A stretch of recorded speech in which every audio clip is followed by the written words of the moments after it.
ntacyo ariko kuva ari akazi nyine akazi ni akazi kandi niko kadutunze nta kundi ngomba kugenda. Sheri wishu ngwino hano rwose ngwino mubwire hute ngwino ndabona ku kazi banyeneye cyane banguka tuvugane. zageze se Ndabona ziri hafi ndabona batangiye kunyereza amasaha. ashuka nze nari museshera amasaha ageze koko nyine nakundi birangane ariko ntabwo nzatuza mu muraza oya humbura ntabwo nzatuma witwa niba nzagaruka na nyuma y'ibyumweru bibiri nzagaruka nta kibazo humbura ibyumweru bibiri ni byinshi ari wowe nyine ntabwo ari byo ushaka kugenda oya uzihangana nta kibazo ahubwo muri stoke irimo ibintu bihagije cyangwa noneho rero sheri wanjye kumvikane nagiye ariko kwa kundi usanzwe witwaranye uzambera umwana mwiza mbese nizere yuko ugomba kwiyubaha ukanyubahisha ku buryo nta kintu nzaza ngo numve cyarapfuye. None se uriya muhungu harya ari gukora iki?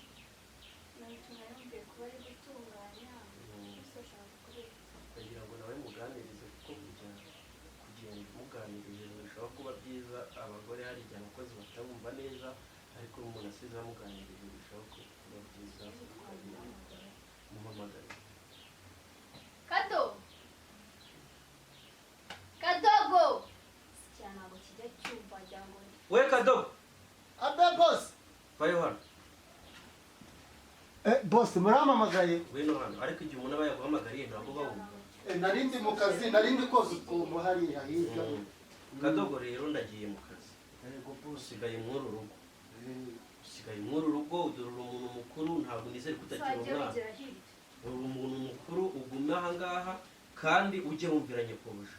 Nzajya mwumvira cyane rwose gatanu kuri gatanu. Ikintu nakubwiye ugikora ukakikubwiye. Ninza bakakundegera tuzabona. Bose nta nikosa rizaba muri uru rugo. Uranyumva neza? Cyane rwose gatanu kuri gatanu. Saba rero ubwo nizere yuko imirimo uzajya uyikorera ku gihe kandi ninza ngasanga bakambwira ko wakoze neza. Kakaruna kwemereza akagushyira. Niyo meranje ziri hano biba ari tayari. Mabuja nagazishwa n'inzara uko musize uzasanga yarabyibushye kurenzaho.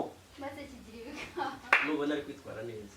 Urabona ipantaro yayindi itakinira neza hari uzayimo hajya yambara agiye kugenda mu muhanda asa nabi bazajya babona nyine ko akora kwa boss. Sibyo kazi?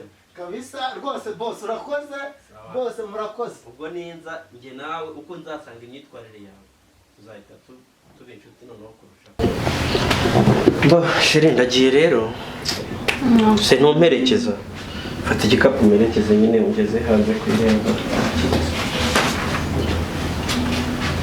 Senda kugeza ku ruganda ibintu narinde nizere ko ibyangombwa byose babishyizemo nta kibazo.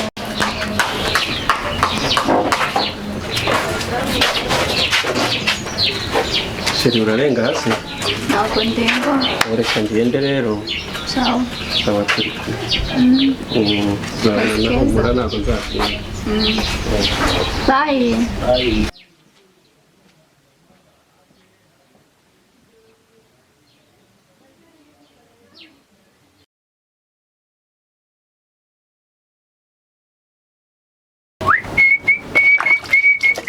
Mandaje nyine nyuma nk'itatu ndabona ugezeho.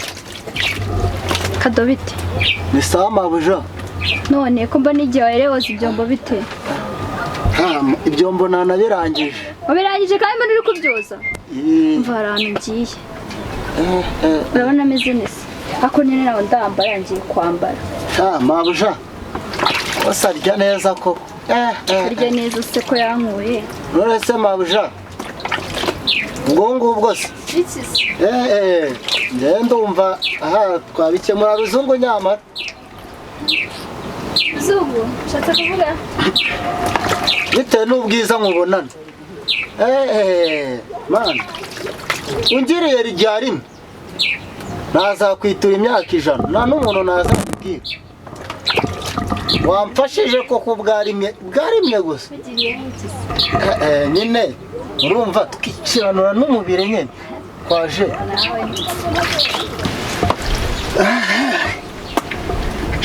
Kajya kubibika mabuja nawe yayitekerezaho neza uyu munsi. Ko mabuja nyamara birebaho neza kuko buriya haranditswe ngo imirimo yawe yashimwe n'Uwiteka. Fata akantu winywere nurangiza renzeho umuntu. Muri icyo gitabo ni heza. Umubwiriza mba narasomye. Si buriya ubundi njyewe buriya bose wawe ahari ingenzi ibyarimo. Rega yansize no ku rugo. Kandi urabona turi abantu twese uyu musore twakikiranwa n'umubiri nyamara.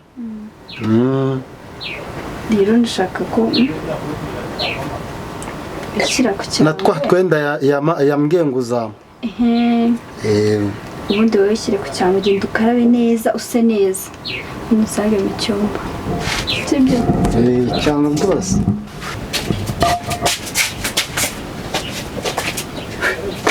Mabuja narindi. Twatinze se. Ntabwo natinze. Najya vuba. Mabuja byaye bimeze neza. Kana urarenze. Nta n'umuntu rwose undusha akazi. Ubonye ko na boss murusha akazi. Boss se shora kirusha ahubwo kijye gihora kigenda. Ahubwo ajya baragenda buri gihe. Ubundi noneho umuntu yikorera akazi. Ako nyine ubabwire. Ntuzabigira akamenyero cyangwa umenyere. Ntabwo nabikora. Ikindi kandi ni ibya babiri bibibanga. Ningira ahandi mbyumva. Mabuja ineza ungiriye nta n'umuntu ntazabibwira. Nta n'umuntu ntazabibwira. Nagize ngo uzabibwira. Sa rero ngagiye gusuka. Bose abantu baha bagiye he? Yemwe ariko ahantu harimo abantu.